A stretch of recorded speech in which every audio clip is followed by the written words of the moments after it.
Assalamualaikum warahmatullahi wabarakatuh. Perkenalkan, nama saya Sesi Novia Dihaja. Saya akan mempresentasikan PPT yang telah saya buat dan dari tugas pengembangan organisasi yang berjudul Pendekatan Intervensi Struktural dan Kultural dalam Pengembangan Organisasi. Yang pertama, kita harus mengetahui apa itu pengertian intervensi. Ada beberapa pengertian intervensi menurut para ahli yang telah saya rangkum. Yang pertama ada Warner Weberke, intervensi sebagai suatu kegiatan perbaikan yang terencana dalam proses pengembangan organisasi. Yang kedua ada dari C. A. Grace, intervensi adalah merupakan kegiatan yang mencoba masuk ke dalam suatu sistem tata hubungan yang sedang berjalan, hadir berada di antara orang-orang, kelompok ataupun objek dengan tujuan untuk membantu mereka. Yang ketiga ada mukijat, intervensi menunjukkan serangkaian kegiatan programatik terencana yang di dalam klien dan konsultan mengambil program pengembangan organisasi. Selanjutnya ada beberapa intervensi dalam pengembangan organisasi. Yang pertama ada intervensi struktural, berfokus pada tingkat organisasinya. Ada intervensi teknikal yang berfokus pada tingkat pekerjaannya. Dan ada intervensi berfokus pada manusia. Berikut penjelasannya. Ada intervensi struktural, yaitu berfokus pada tingkat organisasinya. Dengan menggunakan kegiatan intervensi struktural, terdapat 3 hasil yang diharapkan akan didapat. Yang pertama, restrukturisasi atau reorganisasi. Yang kedua, sistem imbalan baru. Dan yang ketiga, perubahan kultur organisasi. Selanjutnya, ada intervensi teknikal yang berfokus pada tingkat pekerjaannya. Penggunaan intervensi ini ialah perluasan pekerjaan secara vertikal. Teknik penerapannya antara lain: 1. Penggabungan tugas agar pelaksanaan yang tadinya terbagi-bagi menyatu di tangan seorang.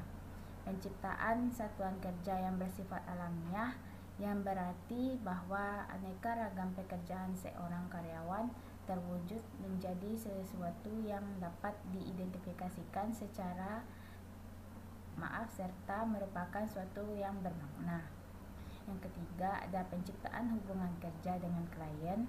Yang keempat ada pengembangan pekerjaan secara vertikal, berangkat dari pandangan bahwa para karyawan adalah orang yang sudah matang dan dewasa baik dalam arti keterampilan, pengetahuan, sikap maupun motivasi. Mereka pada umumnya akan lebih bergairah bekerja apabila mereka diberikan kebebasan untuk menentukan sendiri cara-cara yang dimulai paling tepat untuk menyelesaikan tugas dan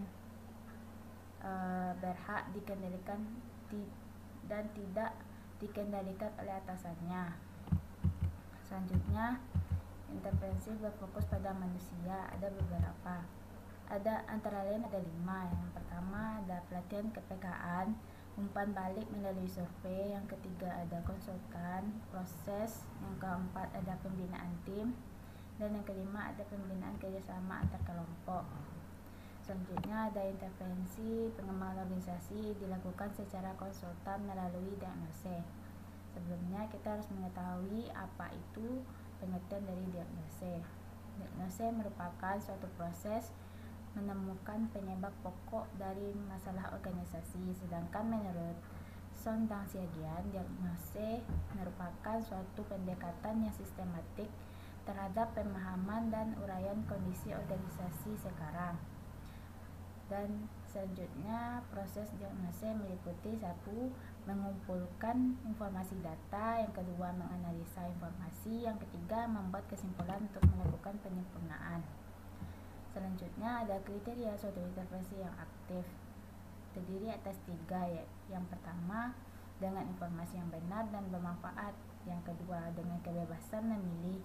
Dan yang ketiga dengan keterkaitan ke dalam. Selanjutnya ada perencanaan intervensi. Yang pertama, kesiapan klien untuk melakukan perubahan bisa dilihat ketika mengumpulkan data. Yang ketiga, kepastian bahwa perubahan tersebut masih dalam batasan kekuasaan dan kewenangan organisasi.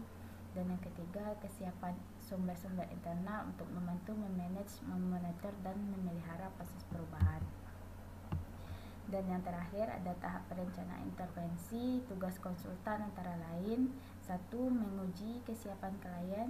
Yang kedua, meyakinkan bahwa perubahan itu tetap bersumber pada kekuasaan organisasi. Dan yang ketiga, membantu mengatur sumber-sumber internal untuk mendukung dan memelihara perubahan.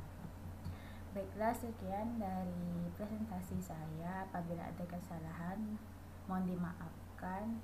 Wabillahi taufiq wal hidayah. Assalamualaikum warahmatullahi wabarakatuh.